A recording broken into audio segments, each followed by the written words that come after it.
මිලියන 100කට වැඩිය ඩවුන්ලෝඩ්ස් තියෙන ඒ වගේම ගොඩක් ඉහළ රෑන්ක් එකක් තියෙන මේ වෙද්දි මුළු සමාජ මාධ්‍ය පුරා මුළු ලෝකෙ පුරාම ගොඩක් දෙනෙක් අතර ජනප්‍රියත්වයට පත් වුණ ඇප් එකක් තමයි faceapp කියන්නේ. ඉතින් මේ වෙද්දි නම් faceapp එක ගැන නොදන්න කෙනෙක් නැහැ. හැමෝම මේ ඇප් එක ගැන දන්නවා. අනිවාර්යෙන් ඔයත් මේ ඇප් එකේ යූසර් කෙනෙක් වෙන්න ඕනේ. ඉතින් දැනටමත් මේ ඇප් එකේ ඇක්ටිව් යූසර්ස්ලා ඉන්නවා මිලියන 80 ගාණක්. ඒ වගේම මේ ඇප් එකට හේට් කරන කට්ටියත් තව කොටසක් ඉන්නවා. ඉතින් එහෙම වෙන්න හේතුව තමයි දැන් මේ ඇප් එක මීට කලින් ජනප්‍රියත්වයට පත් වුණ දවස්වලත් රැල්ලක් වගේ ගියා මේ ඇප් එකේ තියෙන සිකියුරිටි ඉෂුව එකක්. ගොඩක් දෙනෙක් කතා බහට ලක් වුණේ මේ ඇප් එකේ ඩෙවලොපර්ස්ලා අපේ පෞද්ගලික තොරතුරු හොරකම් කරනවා කියලා. ඉතින් මේ හින්දාමත් ගොඩක් දෙනෙක් මේ ඇප් එක පාවිච්චි කරන එක නැවැත්තුවා. ඉතින් ඔයාලට මතක ඇති ගිය අවුරුද්දල මේ රැල්ල එද්දි ටීවී එකේ පවා නිවුස් වල පවා මේ ඇප් එක ගැන ගොඩක් දෙනෙක් කතා බහට ලක් කළා. ගොඩක් ප්‍රසිද්ධ වුණා. ඉතින් මුලින්ම මම කියනවා මේ ඇප් එක නිර්මාණය කළේ රුසියාවේ 2018 අවුරුද්දේ වයර්ලස් ලැබ් කියන ආයතනයෙන්. ඉතින් මෙන්න මේ සිකියුරිටි ප්‍රශ්නේ හින්දා මේ ආයතනයට ගොඩක් දෝෂාරෝපණ එල්ල වුණා. ඉතින් අද වීඩියෝ එකෙන් මම කියලා දෙන්නේ ඇත්තරම මෙහෙම ඉෂුව එකක් මේ ඇප් එකේ තියෙනවද? එහෙම තියෙද්දිත් ඇයි මිනිස්සු තාම මේක පාවිච්චි කරන්නේ? ඒ වගේම මේක පාවිච්චි කරන්න ඇත්තරම හොඳ නැද්ද කියලා මම කියනවා. කොහොමවත් මම කියන්නේ නැහැ ඔයාලට මේ වීඩියෝ එකෙන් මේ ඇප් එක පාවිච්චි කරන්න එපා. මේක මෙහෙම ඉෂුව එකක් තියෙනවා කියලා. ඒ වගේම මම කියන්නේ නැහැ ඔයා මේ ඇප් එක පාවිච්චි කරන්න මෙහෙම මේක ඉෂුව එකක් නැහැ කියලා. තීරණය තියෙන ඔයා ගත්තේ. ඔයා වීඩියෝ එක බලලා තීරණයක් ගන්න. ඉතින් දැන් යමු අපි මේකේ වීඩියෝ එකට. අපි මුලින්ම මේක කතා කරමු. මේ ඇප් එකේම සිකියුරිටි ඉෂුව එකක් තියෙනවා කියලා හේතු වෙන සාධක මොනවද කියලා. ඔයාලා දන්නවා ඕනම ඇප් එකක් ඩෙවලොප් කරන්න ඩෙවලොපර් කෙනෙක් ඉන්නවා. ඉතින් මේ ඇප් එකේ ඩෙවලොපර්ස්ලා තමයි රුසියාවේ වයර්ලස් ලැබ් කියන ආයතනය. ඉතින් මේ ආයතනයටත් ගොඩක් දෝෂාරෝපණ එල්ල වුණා මම කලින් කිව්වා වගේ. ඉතින් ඒත් එක්කම ඕනම ඩෙවලොපර් කෙනෙක් ඕනම ඇප්ලිකේෂන් එකක් සමග ටර්ම්ස් සහ කන්ඩිෂන් කියලා දෙයක් එවනවා. ඉතින් මේ තමයි ඒ අදාළ ඩෙවලොපර්ස් සහ ඇප් එක පාවිච්චි කරන යූසර්ස්ලා වෙන අපි අතර ඇතිවන ඇග්‍රීමන්ට් එක. ඒ කියන්නේ රහස්‍යතා ගිවිසුම. ඉතින් මෙන්න මේ ගිවිසුම සඳහන් වෙනවා මෙයාලට මේ ඇප් එකේ ගිවිසුම දාන්නවා මෙයාලට අපේ ඩේටා වලට ඇක්සස් කරන්න පුළුවන් කියලා. ඉතින් මෙන්න මේක හින්දා තමයි සමාජයේ මෙච්චර මේක රැල්ලක් වගේ ගියේ. ඉතින් ඇත්තටම එයාලා ඉතින් සඳහන් කරන්නේ මොකද්ද කියලා අපි එතෙන්ට ගිහින්ම බලමු. ඔයාලා Google එකට ගිහින් සර්ච් එකක් දාන්න faceapp terms and conditions කියලා. ඔයාලා බලා ගන්න පුළුවන් ඒ රිසල්ට් ලිස්ට් එකේ මුලින්ම එන්නේ faceapp.com site එක. මේකේ තියෙන ඔක්කොම විස්තර. ඔයා ඒක ක්ලික් කරලා එතෙන්ට යන්න. හරි ඉතින් ඔයාලා එතෙන් ගියාට පස්සේ බලා ගන්න පුළුවන් වෙන මුලින්ම මේකේ සාමාන්‍ය terms and conditions. ඔයා පොඩ්ඩක් මේකේ පල්ලෙහාට යන්න. මෙතන පොලිටික්ස්ෙන් බලා ගන්න පුළුවන් ඔයාලට තියෙනවා user accounts and account security කියලා. ඉතින් මෙන්න මේකෙන් නම් කියන්නේ ඔයා මේකේ pro version එක පාවිච්චි කරනවා නම් ඒකෙදි අපේ මේ pro version එක පාවිච්චි කරද්දී අපි ඒකට login දෙන අපේ user account එක සම්බන්ධයෙන් එයාලා දරන security වගකීම. ඉතින් ඔයාලට ඒක උනම් කියව ගන්න පුළුවන්. හරි. ඉතින් ඔයාලට බලා ගන්න පුළුවන් අන්න ඒකට පස්සේ තියෙන තුන්වෙනියට තියෙන privacy කියලා. ඉතින් අන්න ඒක තමයි සාමාන්‍ය විදිහට මේ app එක use කරන සාමාන්‍ය users වලට වැදගත් වෙන්නේ. ඉතින් ඔයාලට පේනවා අන්නේ privacy කියන එකේ තියෙන පොඩි ඡේදයක් වගේ. ඒත් එක්ක මේ ඡේදේ ඔයාලට බලා ගන්න පුළුවන් වෙන blue color එකකින් තියෙන privacy policy කියලා. ඉතින් අන්නේ privacy policy කියන එක එකපාරට ටච් කරනවා.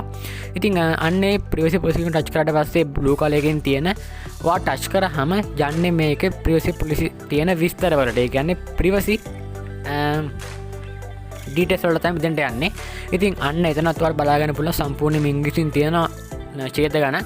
ඔයාට මෙන්න මේක හොඳට කියවුවොත් මෙයාලා මෙතන කියලා තියෙන පළවෙනි දේ තමයි එයාලට ඇත්තටම අපේ ෆොටෝස් වලට ඇක්සස් කරන්න පුළුවන්ලු. හැබැයි මෙතන ඔක්කොම ෆොටෝස් වලට නෙමෙයි.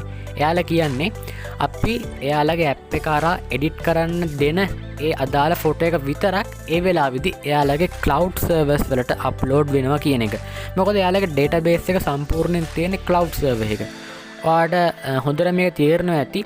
මේ ඇප් එක PlayStore එකෙන් ගද්දි මේ ඇප් එකේ size එක එච්චර ලොකු size එකක් නෙමෙයි. ඔයාලා දැකලා ඇති අනිත් ෆොටෝ එඩිට් කරන ඇප් නම් MB 30 ගණන් 40 ගණන් 50 ගණන් යනවා. ඒත් මේ ඇප් එක එහෙම නෑ. මේ ඇප් එකේ තියෙන ගොඩක් පොඩි MB ගාන. ඉතින් අන්න එතනදී අපිට තේරුම් ගන්න පුළුවන් මේ ඇප් එකේ තියෙන database එකේ මේ ෆොටෝ එකක් සංස්කරණය කරන්න ඒ අවශ්‍ය වෙන process එක දෙන tools ඇප් එකෙම නැහැ කියලා.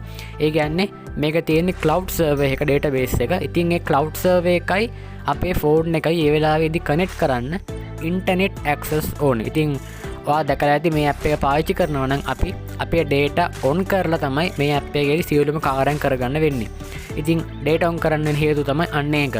ඉතින් මේ විදිහට ඒ cloud server එකත් එක්ක අපි connect වෙද්දී අපි ඒ වෙලාවේ එයාලගේ ඒ cloud server එකේ තියෙන tool එකක් පාවිච්චි කරන අපේ ෆොටෝ එක edit කරන්න. ඉතින් අන්න එතනදී තමයි අපේ ෆොටෝ එක එයාලගේ cloud server එකට upload වෙන්නේ. ඉතින් ඒ විදිහට අප්ලෝඩ් වෙන්නේ ඒ සිලෙක්ට් කරන ෆොටෝ එක විතරයි. අපේ මුළු සම්පූර්ණ ෆෝන් එකේ තියෙන මුළු ෆොටෝස් ඔක්කොම අප්ලෝඩ් වෙන්නේ නැහැ. එයාලා ඒක පැහැදිලිව මෙතන කියනවා. ඒ වගේම මෙයාලා කියනවා ඒ විදිහට අප්ලෝඩ් වෙන ෆොටෝ එකක් ඒගොල්ලන්ගේ සර්වර්ස් වලට අප්ලෝඩ් වෙන්නේ අපේ ෆෝන් එකේ ස්ටෝර් වෙලා තියෙන එන්ක්‍රිප්ෂන් කී එකට අනුව. ඒ කියන්නේ ෆොටෝ එක සම්පූර්ණයෙන්ම එන්ක්‍රිප්ට් වෙනවා. ඒ Google ඒ කියන්නේ cloud server එකේදී. ඉතින් මේ cloud server එකට එයාලට අනුග්‍රහ දීලා තියෙන්නේ Amazon සමාගම වගේම Google සමාගම. ඉතින් මෙතන තියෙන්නේ cloud servers ඒවා Google එකට වගේම Amazon එකට අයිති දේවල් තමයි තියෙන්නේ. එයාලා use කරලා තියෙන්නේ. එයාලා ඒක මෙතන කියනවා. ඉතින් මේ cloud server එකට මෙහෙම අප්ලෝඩ් වෙද්දී ඒක අප්ලෝඩ් වෙන මම කලින් කිව්වා වගේ encryption method එකේ. ඉතින් ඒ වගේ මෙයාලා මෙතන කියනවා පැය 24ත් 48ත් අතර කාලයක් තුලදී අපිට ඕන නම් එකෙන් අපේ ෆොටෝ එකක් එඩිට් කරලා බාගට වගේ තියලා අපි ඇප් එකෙන් යනවා නම් ඒ ෆොටෝ එකේ සර්වර් එකේ තියෙනවා පැය 24 48 අතර කාලයක්. එතනින් පස්සේ එයාලා ඒක සම්පූර්ණයෙන්ම අයින් කරනවලු. ඉතින් ඒ කියන්නේ අපිට ඒ පැය 24 48 අතර කාලයක් යන්න කලින් ආයෙත් අපි නවත්තපු තැනක ඉඳලා ෆොටෝ එක අපිට එඩිට් කරන්න පුළුවන්ලු. ඒ වගේම මෙයාලා කියනවා අපි ෆෝන් එක අපි ඒ ඇප් එකෙන් එඩිට් කරාට පස්සේ අපිට ඕනම් එයාලගෙන් රික්වෙස්ට් කරන්න පුළුවන්ලු අපේ data clear කරන්න කියලා. ඔයා මුලින්ම face app එකේ setting වලට යන්න ඕනේ. setting වල වඩා ගියහම බලා ගන්න පුළුවන් setting වල යටම තියෙන අන්තිමට support කියලා.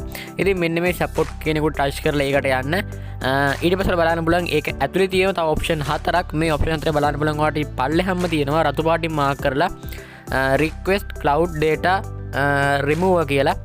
ඉතින් මෙන්න මේකට එකව ටච් කරන්න ඔයා. මේක ටච් කරාම බලා ගන්න පුළුවන් මේ වගේ ඉන්ටර්ෆේස් එකක්. ඉතින් මෙතනම පොඩ්ඩක් ඕනනම් ඔයාට මේ සම්බන්ධයෙන් තව විස්තර බලා ගන්න පුළුවන් මේ කිව්වේ ඒගොල්ලන්ගේ සර්වර්ස් වලින් data clear කිරීම සම්බන්ධව.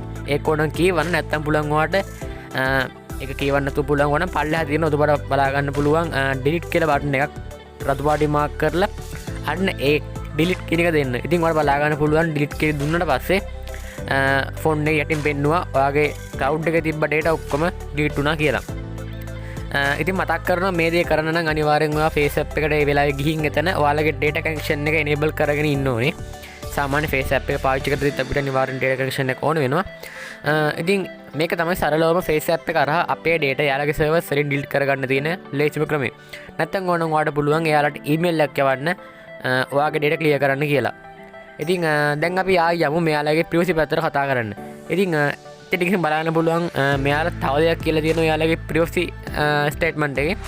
මෙයාලා අවසන් වශයෙන් සඳහන් කරනවා ඇත්තට මෙයාලට පුළුවන්ලු එයාලා අපෙන් කලෙක්ට් කරන අපේ පෞද්ගලික දත්ත එයාලට ඕනෙම නම් වෙන පාර්ශවයන්ට ෂෙයා කරන්න. ඒ කියන්නේ උදාහරණයක් විදියට යම් අවස්ථාවල ව්‍යාපාර කටයුතු සඳහා ඕනනම් පුළුවන්ලු එයාට ඒවා සෙල් කරන්න. ඉතින් මෙන්න මේ හින්දා මෙයාලා මෙහෙම දෙයක් කරොත් අනිවාර්යෙන් අපේ පෞද්ගලික දත්ත ගොඩක් තැන් වලට ෂෙයා වෙනවා. ඉතින් අන්න ඒක නේද ගොඩක් ලොකු ඉෂුව එකක්. ඉතින් ඒත් එක්කම මෙයාලා කියලා තියෙනවා මෙයාලාගේ මෙන්න මේ ක්‍රියාවලිය සම්පූර්ණයෙන්ම සිදු වෙන්නේ නීති රීති වලට අනුකූලව කියලා. ඉතින් එහෙම වුණත් ඇත්තරම මේක ගැන පොඩ්ඩක් කෙටියෙන් බැලුවොත් මෙයාලා මෙතන නොකිය වුණත් කියන්නේ ඇත්තරම අපේ data වලට මෙයාලට access කරන්න පුළුවන්. ඒ වගේම අපේ data මෙයාලට ඕන තරම් ෂෙයා කරන්න පුළුවන් කියලා. ඒ කියන්නේ ඒ වෙලාවේ අපි ෆොටෝ එක ඒ වෙලාවේ අපි මේ ඇප් එක කරා එඩිට් කරන්න දෙන ෆොටෝ එක වුණත් එයාලට access කරන්න පුළුවන්. ඒ කියන්නේ ෆොටෝ එක එයාලට කලෙක්ට් කරන්න පුළුවන්. ඒ වගේම මේ ෆොටෝ එක ඕනනම් එයාලට ෂෙයා කරන්න පුළුවන්. ඒ වගේම මම කලින් කිව්වා වගේ අපි මේකට user account එකකින් log වෙනවා නම් ඒ account එකේ විස්තර පව එයාලට බලන්න පුළුවන් හැකියාව තියෙනවා. ඉතින් මේ ටික තමයි යාළුවනේ අවසාන වශයෙන් මේ ස්ටේට්මන්ට් එකේ තියෙන මෙයාලගේ privacy ස්ටේට්මන්ට් එකේ. ඉතින් මම කලින් කිව්වා වගේ සරලවම මෙතන ඔයාලට පැහැදිලි වෙනවා ඇති අනිවාර්යෙන් මෙතන සිකියුරිටි ප්‍රශ්නයක් තියෙනවා කියලා. ඉතින් දැන් අපි කතා කරමු ඇයි මෙහෙම ප්‍රශ්නයක් තියෙද්දිත් මිනිස්සු මේක තාම පාවිච්චි කරන්න කියලා. ඔයාලට මම අර කලින් කිව්ව මතක ඇති වීඩියෝ එකේ මුල හරියේදී මේ ඇප් එක ඔයාලට Play Store එකකින් වගේම Apple App Store එකකින් ගන්න පුළුවන්. ඉතින් ඔයාලා එතනකින් පොඩ්ඩක් චෙක් කරලා බලන්න මේ ඇප් එකේ රේටින් අගය. ඒ වගේම මේ ඇප් එක තාමත් මිලියන 100කට ඩවුන්ලෝඩ්ස් තියෙනවා. ඒ වගේම මම අර කලින් කිව්වා වගේ ඇක්ටිව් යූසර්ස්ලා ඉන්නවා මිලියන 80ක් 90ක් ගාණක්.